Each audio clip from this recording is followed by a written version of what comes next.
Hi, everyone, and welcome to the SRHM podcast, which explores new research and emerging trends in the field of sexual and reproductive health and rights, with a focus on using rights-based knowledge for action. My name is Nina Sun, and I am an associate editor for the SRHM Journal.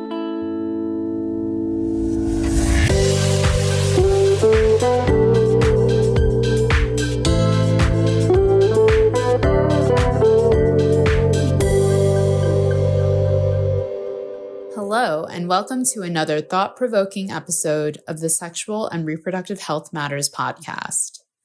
I'm Nina Sun, and today we're diving into a fascinating study published in the SRHM Journal entitled Attitudes Towards Sexual and Reproductive Health and Rights and Their Associations with Reproductive Agency, a population-based cross-sectional study in Ethiopia, Kenya, and Zimbabwe. Joining us today to discuss this important research is Karin Båge, a PhD student at the Department of Global Public Health, Karolinska Institutet in Stockholm, Sweden. Thank you for being here with us today. Thank you so much for inviting me. It's so great to be here. This study examines how attitudes towards sexual and reproductive health and rights shape reproductive agency amongst individuals in Ethiopia, Kenya, and Zimbabwe.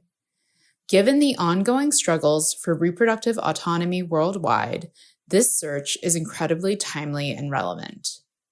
Your study utilized data from large-scale population-based surveys to analyze attitudes towards SRHR and their relationship with reproductive agency.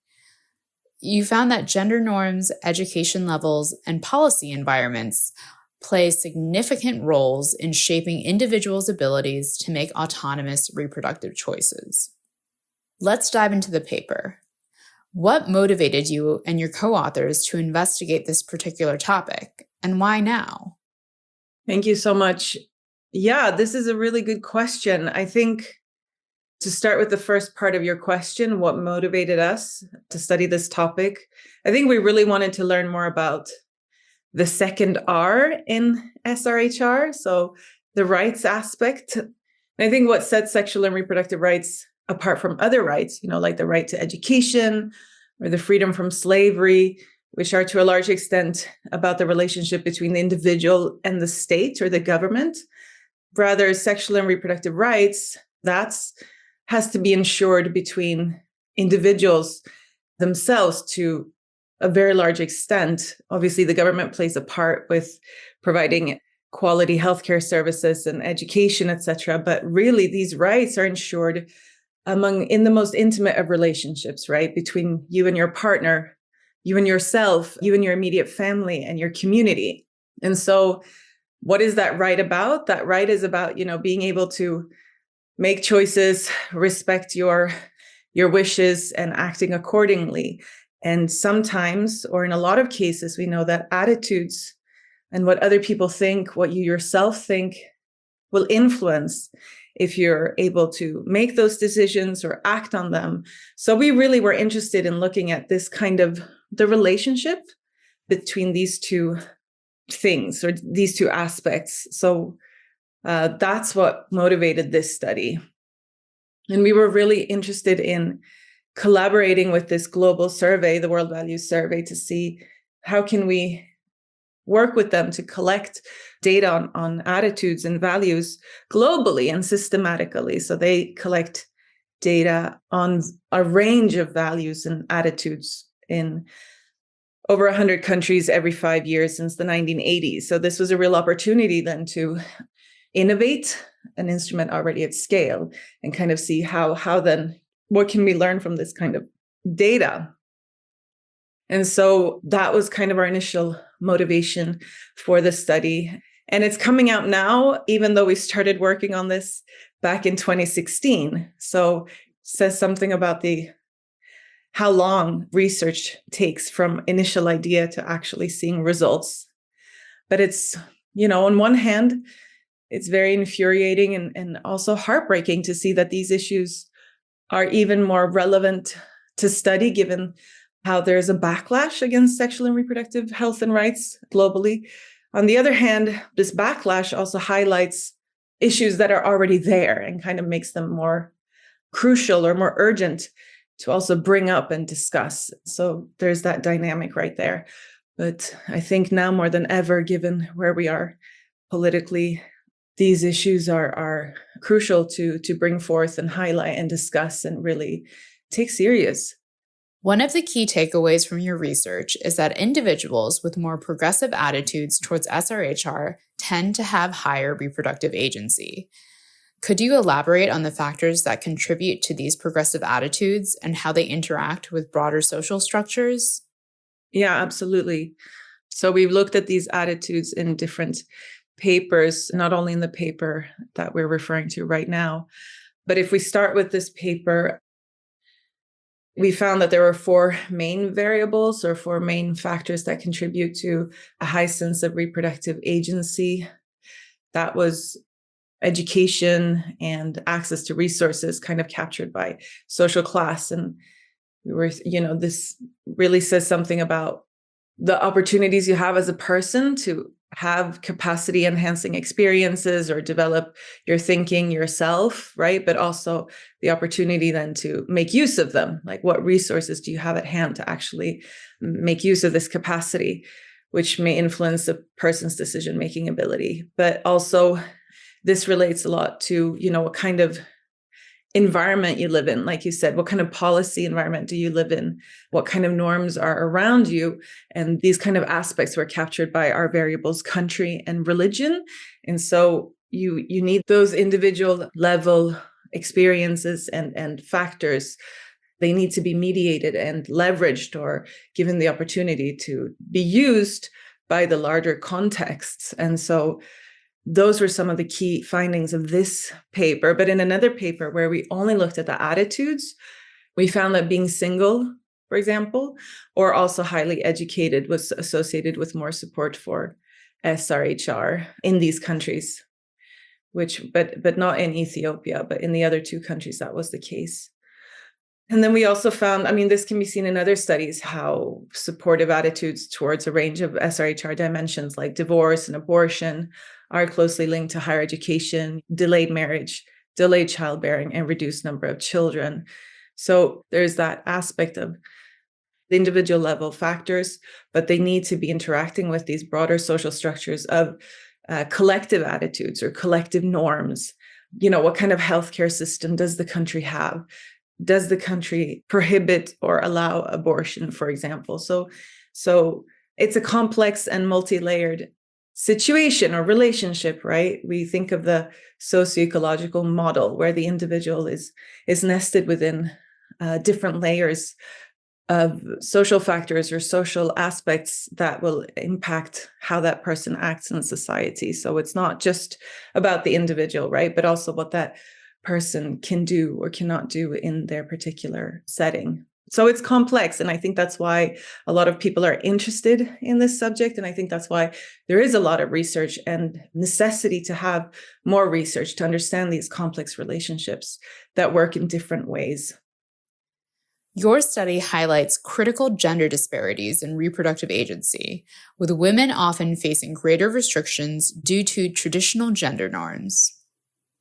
As you analyzed the data, were there any findings in particular that stood out to you or challenged your initial expectations? Absolutely. To be honest, given my background in qualitative methods, I always think it's fascinating to see relationships in numbers, or that using quantitative analysis, and you can see these relationships also.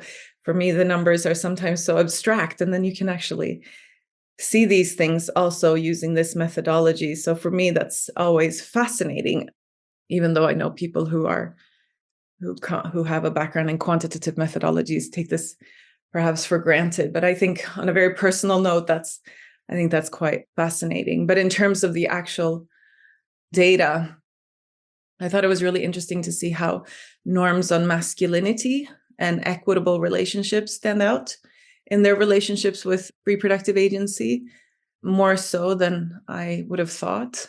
So we found that respondents who were more supportive of equitable masculinity norms were more likely to report high reproductive agency in these countries. Also, we could see a correlation between supporting gender equitable relationship norms or attitudes was associated with reporting high reproductive agency, but only among men, not women. So, that's very interesting. What's going on here? And what exactly does this mean?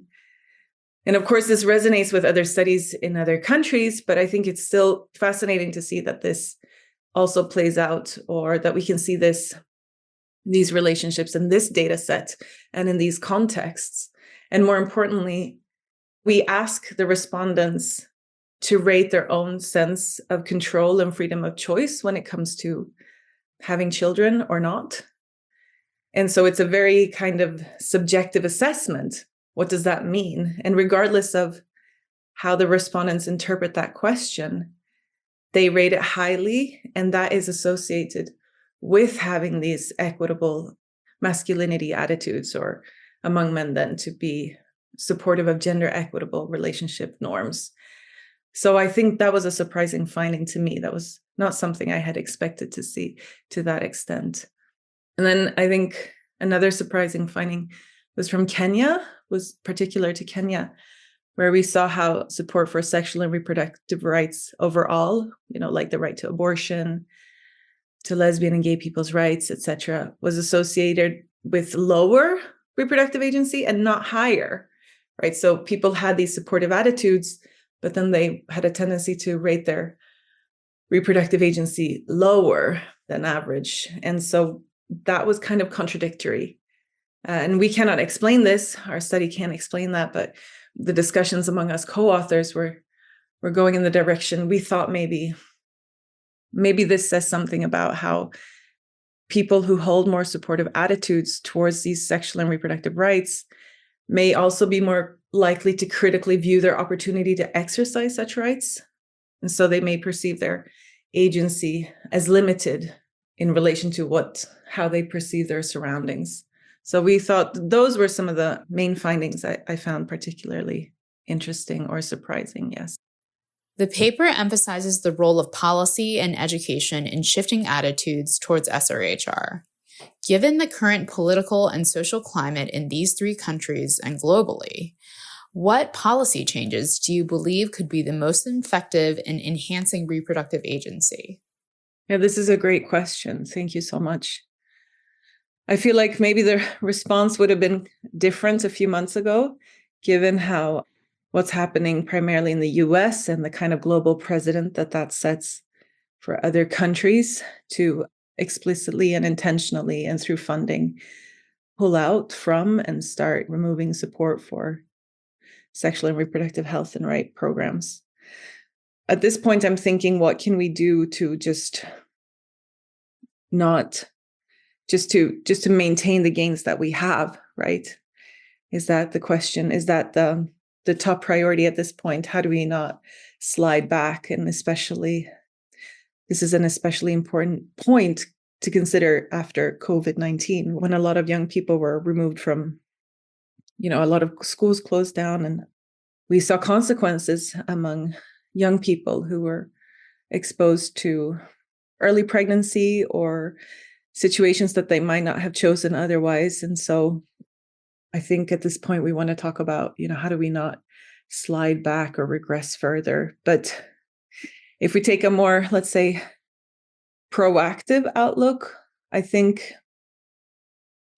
policy changes that would be most effective to enhance reproductive agency are to develop and implement positive or empowerment-based comprehensive sexuality and reproductive health education, but of course in context-specific and age-appropriate ways.